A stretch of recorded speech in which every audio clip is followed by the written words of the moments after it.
What up, anglers? Happy full moon in Aquarius. What does that mean in real life? Well, a full moon in Aquarius, we're going to be making a lot of aha moments regarding our childhood trauma, our relationship with our mothers. Any full moon is going to expand the themes of motherhood and mom and grandma and breast cancer in the home. For example, my little Aquarius niece is flying from her. She's flying from her grandmother in Florida to her mother in Houston today. She's coming back to get ready to go back to school. She's leaving her grandmother, detaching, okay? She's coming back to her mother, and she is an Aquarius. You see the expanded themes of motherhood in her life.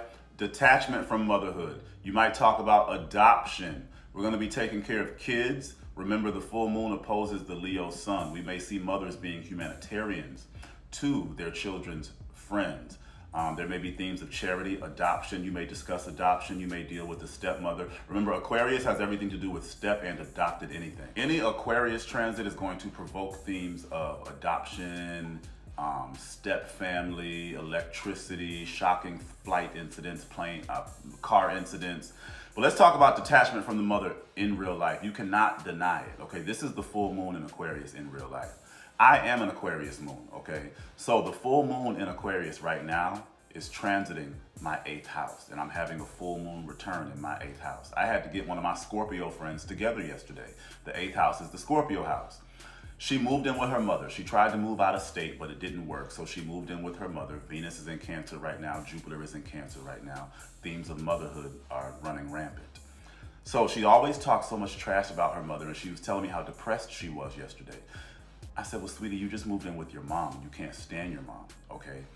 You talk so much trash about your mom, but your mommy's little girl. Homegirl was disgusted when I said that. I said, your mommy's little girl, but you hate it. And she realized it. She's like, oh my God, friend, you're right. I said, you talk so much trash about your mom. You call your mom your first mean girl. Scorpio versus Taurus. Scorpio opposing Taurus. A Scorpio will voice the negative in a relationship to try to make it seem bad, not realizing that that's where their emotional protection lies. Scorpio is about emotional currency and energetic currency in the exchanges you're making. And I've seen Scorpios try to voice the negativity of a person trying to destroy them, yet they're remaining energetically connected to him. That's to that person. That's my friend.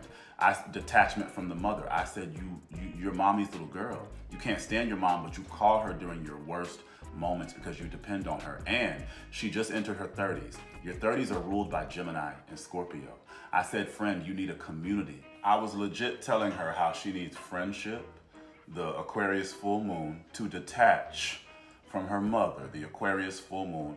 She's in her 30s. Your 30s are all about community, siblings, cars, phones. Your 30s are Geminian, but they're also low key. That's when we hide the most because your 30 to 40 is ruled by Pluto and Scorpio. I saw all the spirituality coming together.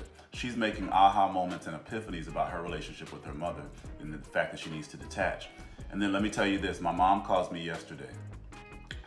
I pick up the phone. She says, Antoine, can you call them tomorrow and tell them to come pick up this sofa? I'm sick of it. Now, they moved her sofa in her new house, but they got it dirty, and they were supposed to come clean it. They haven't come to clean it yet, and homegirl is over it, okay?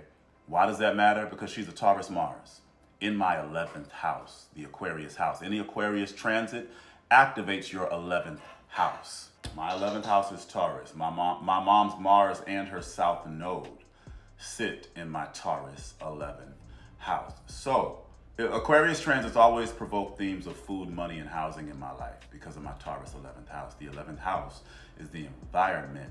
Like if you have an Aries 11th house, this Aquarius full moon, you might make some new friends. You might fight with a friend. But my mom is literally calling me, asking me to be a humanitarian for her for a piece of furniture.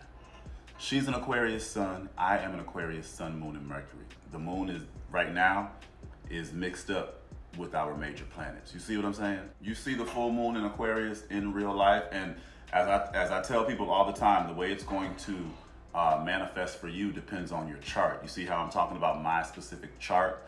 Okay, then Uranus is in Gemini. So with any Aquarius transit, you have to look at Uranus in Gemini.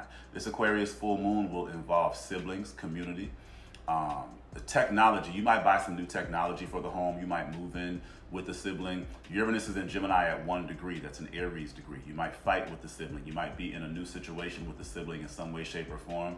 You might have to be a humanitarian to somebody by giving them a phone, a car, making a phone call. We'll be on the phone talking to our friends about our childhood trauma. Uranus friends, Aquarius friends, Gemini, the phone, conversation, connection, verbal exchange, and the moon, emotional procession, motherhood, mom. We'll be talking about mom a lot with our friends as well. Oh, and the kids. The kids are going to be huge. The moon in Aquarius, the full moon is opposing the sun in Leo. We're definitely going to be mothering children, being humanitarians toward children, spending a lot of time with children. Mercury is retrograde in Leo, so seeing our little nieces and nephews. The kids going to be traveling back and forth, getting ready for school. We're going to see kid school drives and charities for school supplies, but friendship and having fun with our friends. We're definitely going to have fun with our friends. Now, Leo is fun, but Leo is explosive drama too. So we're either going to have fun with our friends and be happy and childlike and going to concerts and entertainment, or we're going to be dealing with a lot of friend blow-ups, friends divorcing, friendship dramas.